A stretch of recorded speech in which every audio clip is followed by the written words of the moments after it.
Bonjour et bienvenue dans ce nouveau numéro de Dans ma bulle. Après Les Dormants de Jonathan Munoz qui nous a amené à créer la chaîne, on voulait vous parler de celui qui, sans le savoir, a inspiré le nom de ce format. Vous le savez, cette formule DMB est consacrée à la rencontre des auteurs et nous en avons un ici autodidacte dans le sens noble du terme. Un expérimentateur qui n'a pas peur d'essayer, quitte à échouer ou réussir là où il s'y attend le moins. BD, album de musique, œuvre génétiquement modifiée, mesdames et messieurs, levons le voile sur Cyrano et son Mysterium Tremendum. Dans ma bulle, dans ma bulle, dans ma bulle, dans ma bulle.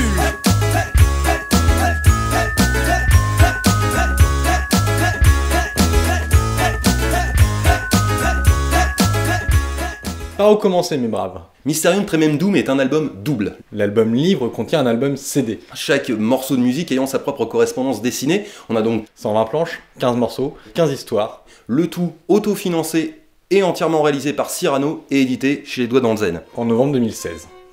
Mais Cyrano, c'est qui?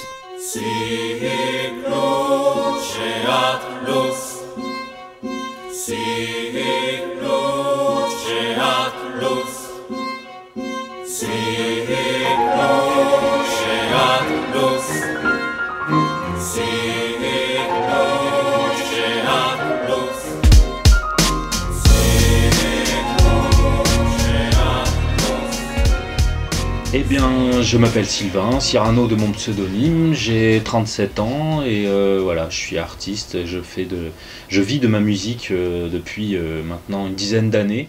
Découvert par hasard sur la scène des Francopholies, entre les Ogres de Barbac et la rue Quétanou, Cyrano est avant tout une bête de concert. Autodidacte, il se lance jeune dans le milieu de la chanson et du rap, et sillonne les routes de France avant de presser son premier album en septembre 2006. Ce qui m'a amené à faire la bande dessinée, c'est vraiment un cheminement. C'est une envie que j'ai toujours eue. Depuis enfant, comme beaucoup, je crayonnais et je faisais de la musique par ennui, presque.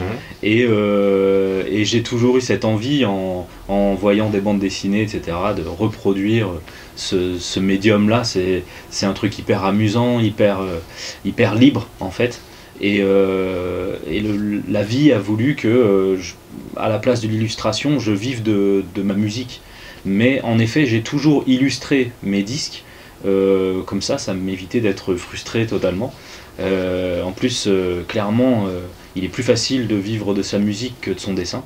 Avec pas moins de 6 albums, un spectacle jeune public et 2 livres-disques, il s'attaque à la réalisation d'une web-série sur la vie de l'intermittence et au court-métrage. Il se développe ainsi un univers personnel, riche et complexe. Et puis on m'a approché pour que je fasse un livre-disque pour enfants qui s'appelle Monsieur et Madame Neige, qui est sorti chez Actes Sud Junior et du coup qui m'a un peu décomplexé en fait par l'idée d'assumer un livre entier d'illustrations. Boulimique de nouvelles expériences, il nous revient en 2016, un an après La Forêt des Brumes, avec Mysterium Tremendum, un album, un disque. Un projet génétiquement modifié, comme il aime à l'appeler. Un artiste qui fait tout le temps la même chose, moi ça m'intéresse pas.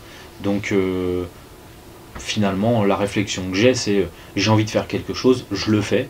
Un type, vous l'aurez compris, dans la démarche seule s'inscrit tellement dans l'esprit de la chaîne Qu'il aurait été impensable, voire impossible, dommage, et sans doute grossier de ne pas en parler ici.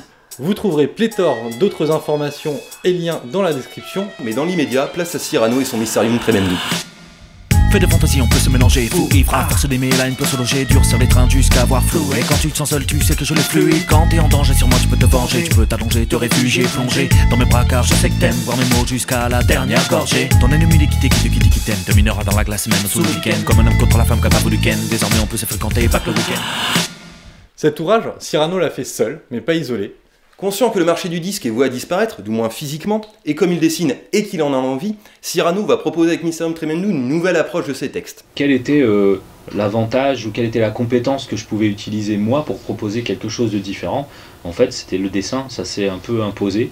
Voilà, je me suis dit, ok, peut-être qu'il faut que je fasse ça, en fait, quelque chose dont j'ai toujours rêvé.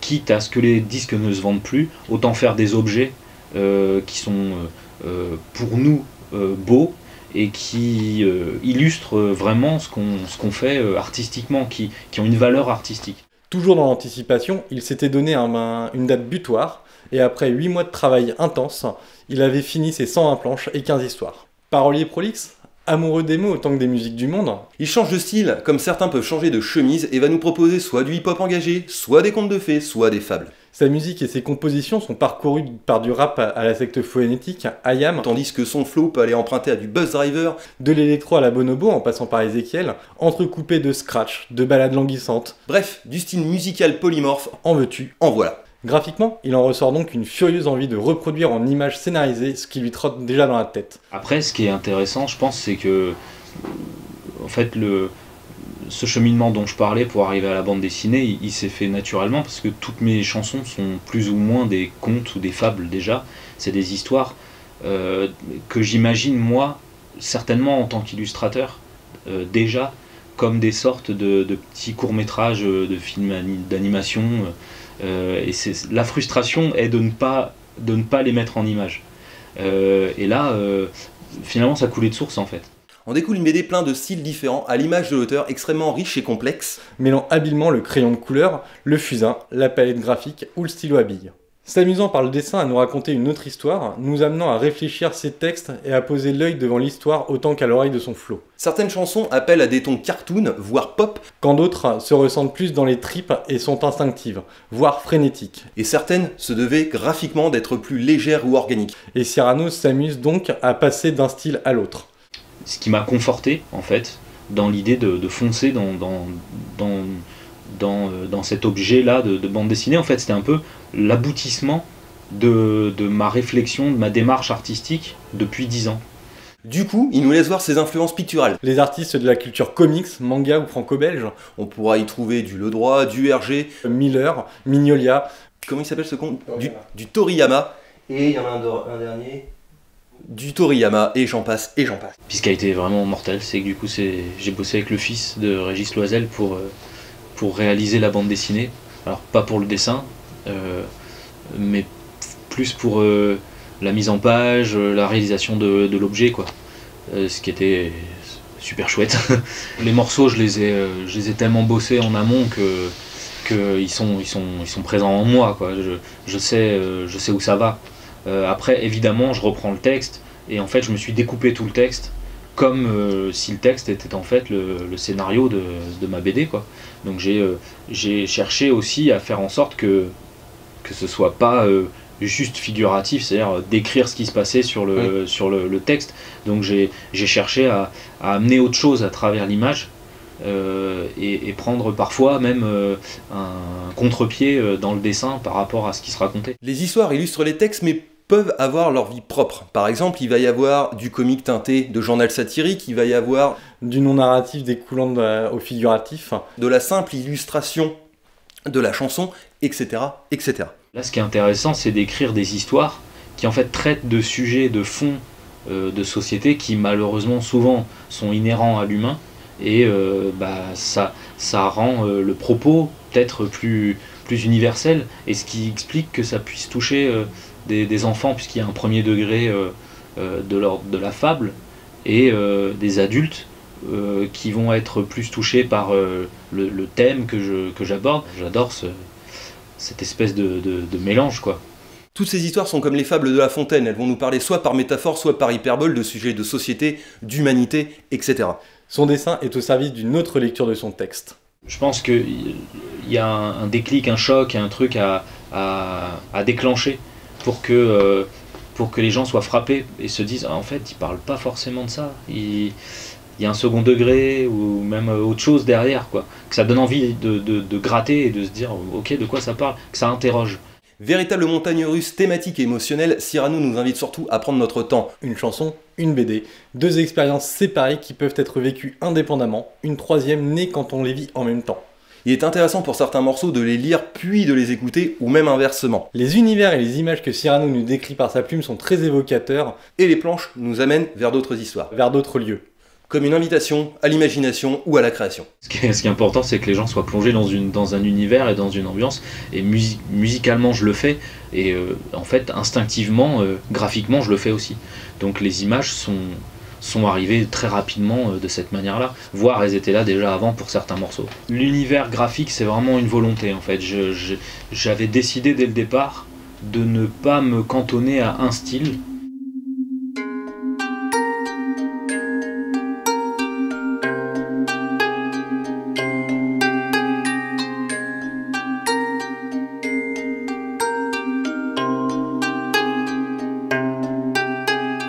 Mars reflète de fragiles lueurs. Les Lucioles nous parlent du star system et des starlettes d'opérette préférées aux penseurs et aux hommes qui font avancer l'humanité. Le tout teinté de légèreté se révèle lorsque les aquarelles sur planche nous emmènent à la chasse aux Lucioles. Alors que moi j'y vois plus de l'aquarelle à la poésie digne d'un Pixar, à la candeur à fleur de peau qui va jouer sur la suggestion. C'est vous dire comme les textes au final sont évocateurs. Le morceau Les Lucioles, où c'est à l'aquarelle quasiment directement, du coup je me suis éclaté à le faire, après un où ça a été beaucoup plus fastidieux et laborieux, et où j'ai dû me concentrer, etc. Mais c'était du coup c'était salutaire de faire l'un et l'autre à chaque fois, d'alterner. Ça a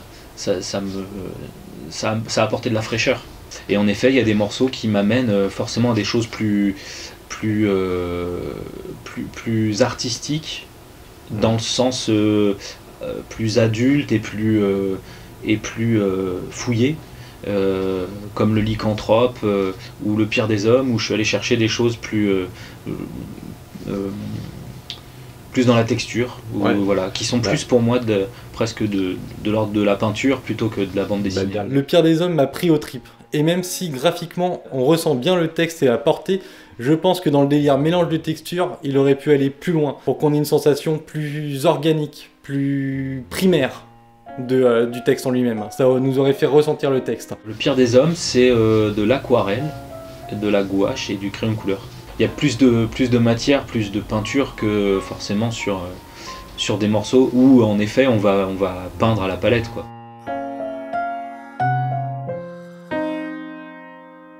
Le lycanthrope t'attrape et perd le contrôle. Agrippe la pleine lune et reste planté dans tes hanches. Des griffes, des crocs, cris, frappe, mais accepte ton rôle. Abandonne à la bête ton être hanté par les... Le lycanthrope, lui, parle de sexualité et utilise la lycanthropie comme fable pour amener la métaphore de deux corps qui s'unissent. Le lycanthrope, c'est un sujet extrêmement sérieux, voilà, c'est le sexe qui pour moi était un sujet que j'avais du mal à aborder, pas par gêne, mais parce que ce que je faisais avait un côté un peu enfantin de par les contes et la fable. Il y a un côté très difficile d'aller aborder la question du sexe en disant, en prenant comme référence les contes de fées. C'est compliqué. Au niveau musical, on a un effet de style qui permet d'avoir une accélération dans le morceau au fur et à mesure que l'orgasme arrive. Mes pulsations s'accélèrent, il s'écrase contre ton bassin dans un va-et-vient binaire. Il s'accroche à tes fesses, mord ta poitrine et ton cou. À chaque impact il se contracte, la passion claque à chaque coup. Voici le clou du spectacle, un massacre de tabous. Le sacre du souffle quand le souffle est tabou. Je ne maîtrise plus sa force, il te croque et je te prends. Je me transforme enfin et ressens son envie violemment. Puis une explosion qui représente l'orgasme, etc. Et dans l'illustration, finalement, j'ai pris une direction où je me suis dit, il faut que ce soit assez figuratif et en même temps que ce soit pas complètement vulgaire. Et j'ai cherché quelque chose d'organique, un truc un peu dans la texture, dans le côté justement le lycanthrope, le loup-garou, quelque chose qui rappelle un peu l'animal, et il y a quelque chose d'animal dans le dessin pour moi. L'encre de Chine posée sur un espèce de canevas nous permet de ressentir et de vibrer à l'unisson des coups de pinceau. C'est le sujet dont parle la chanson, c'est l'instinct qui prend le dessus au moment de l'acte sexuel. Le monstre m'a abandonné sans vie. Rassasié de sa proie, il est parti jusqu'à la prochaine fois où il s'emparera de moi. Quant à Prince Vlad, musicalement c'est très protéiforme pour montrer la folie de l'homme. Et au niveau des planches, on a un trait au stylo bille frénétique sur des feuilles de papier classiques qui permettent là encore de retranscrire la folie de l'homme, alors que le texte en lui-même, il est moins manichéen. Il nous laisse juste à nous l'image que l'on veut se faire du personnage.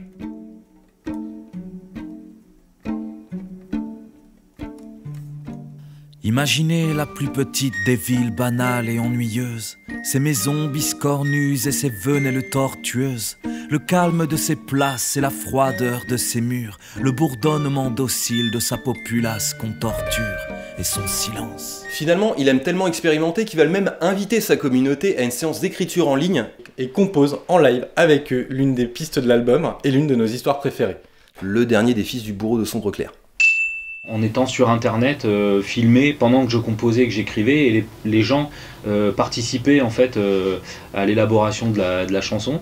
On en suivit 3 séances d'écriture où lui lance un sujet et la communauté cherche sur le web des infos dessus, puis il écrit un texte et compose la musique. Du coup c'était hyper intrusif d'un côté parce que c'est un moment intime pour moi, et en même temps une expérience super parce que voilà, les gens donnaient leur avis. Alors finalement du coup je prenais les décisions, mais il y avait plein de propositions, de recherches, de documentation, parce que c'est une chanson sur les bourreaux et qu'il y a des gens qui sont allés sur le net en même temps chercher voilà, dont toi, qui sont allés chercher des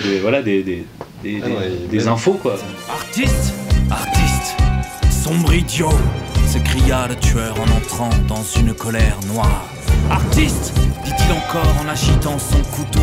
Je savais qu'on ne pouvait rien tirer d'un enfant pleurnichard. Tu as toujours été sensible, mais ça, artiste, tu seras bourreau, mon fils, ou tu ne seras pas. Il hurlait en faisant pleurer sa lame dans une transe frénétique et transforma presque la pièce en fresque. C'était magnifique. Militant pour la liberté d'expression, il va composer La Plume. Mais alors qu'il est devant la planche, il décide que ce n'est pas à lui de dessiner, et là encore, il propose à la communauté de dessiner une plume, unique, mais leur plume, en réaction aux morceaux qu'il met en écoute gratuitement. Il faut que ce soit une réaction collégiale, et je me suis dit que c'était beau en fait et symboliquement fort d'avoir les gens qui veulent, qui dessinent une plume à leur manière, qui expriment un peu leur identité, qui expriment leur regard, qui expriment leur personnalité, et que ce soit, voilà, nous sommes tous ces plumes, nous sommes tous ces gens qui s'expriment. Et comment conclure cette démarche au final ? Eh bien par une minute de silence. Chaque album de Cyrano contient une minute de silence. La minute de silence, c'est pour moi vraiment le côté militant et engagé qui revient à la fin de l'album et qui dit aux gens, voilà, il y a des histoires, il y a des fables, il y a des contes, mais il y a un temps pour y réfléchir en fait, et il y a un temps pour l'introspection, et puis voilà, c'est sérieux en fait, finalement il y a quelque chose de sérieux. Les gens l'interprètent comme ils le veulent, ils peuvent, voilà, c'est une minute de silence en effet en hommage à d'autres, à des gens disparus, ou voilà, à des situations. J'ai pris aussi le pli sur chaque album, je fais un remix, c'est-à-dire c'est la même minute de silence mais elle est remixée. Mais assez de ces histoires, on vous laisse découvrir l'étendue de sa palette. Cyrano nous raconte des histoires dans ses morceaux, en tout cas pour la grande majorité. Il expérimente par son flow autant que par son dessin, tous les styles y passent, et il n'y a jamais, durant tout l'album, que ce soit l'album CD ou l'album livre, une sensation de redite. On est constamment dans une expérimentation qui propose quelque chose de nouveau, ou d'inconnu pour l'auteur et donc pour le lecteur. Chaque chapitre est indépendant, mais un tout se forme, un ouvrage riche où se côtoient véritable prouesse artistique, musicale et visuelle. Cela entraîne forcément des disparités de ton et de qualité, mais ne saurait nuire en quoi que ce soit à la qualité indéniable de l'ouvrage. On peut même, d'un point de vue graphique, reprocher des problèmes de perspective, des problèmes de régularité, etc. Mais il y a une telle diversité dans ce qu'il propose, que ce serait pinaillé de s'arrêter à ce qui nous parle moins dans les textes, à ce qui nous titille moins dans son graphisme. Je pense que du coup, je n'ai pas encore acquis toutes les techniques, toutes les subtilités de cadrage, évidemment de développement d'histoire, etc. Mais je me suis fait confiance à un moment en me disant que comme dans la musique, étant autodidacte, on a des carcans, des techniques qui sont pas les mêmes, donc on ne s'y fie pas. Et c'est ce qui peut créer une originalité par moment, qui en fait me va. Du rap à la chanson française, du manga au dessin de presse, Cyrano va convoquer énormément d'univers, des univers qui lui sont propres ou qui s'inscrivent dans la culture populaire. Personnellement, je ne connaissais pas Cyrano avant de découvrir Missarum Tremendum. C'est Renaud qui me l'a mis dans les mains et qui m'a proposé de rencontrer ce type-là. Ce n'est pas qu'une BD, ce n'est pas qu'un album, et c'est même un peu plus que le mélange des deux. Je connais Cyrano depuis une dizaine d'années, j'aime sa musique et la pluralité de ses textes, et j'ai toujours apprécié certains morceaux plus que d'autres. Certaines me percutent complètement, graphiquement autant que musicalement. Faites-vous plaisir avec le Missarum Tremendum de Cyrano et découvrez Cyrano au passage. Et juste pour la performance artistique, on vous invite donc à découvrir Cyrano, et tant qu'à faire par une œuvre génétiquement modifiée qui vous permettra de découvrir par l'audio, mais aussi de voir par l'image ce que l'auteur, compositeur, interprète voit lorsqu'il met sa voix au service de son public. Et le mot de la fin va évidemment à Cyrano. Et voilà, moi je crée pour moi. Donc du coup, s'il y a un écho chez les gens, c'est formidable et ça me fait me sentir d'autant plus vivant parce que je résonne en fait avec les gens. C'est un vrai partage qui s'installe. Et du coup, je pense que ça, évidemment, j'ai pas un public extrêmement large, mais finalement, les gens que ça touche, quelque chose qui s'installe, qui est fidèle et c'est super touchant en fait pour moi. Je fais avec des bouts de ficelle, mais je fais.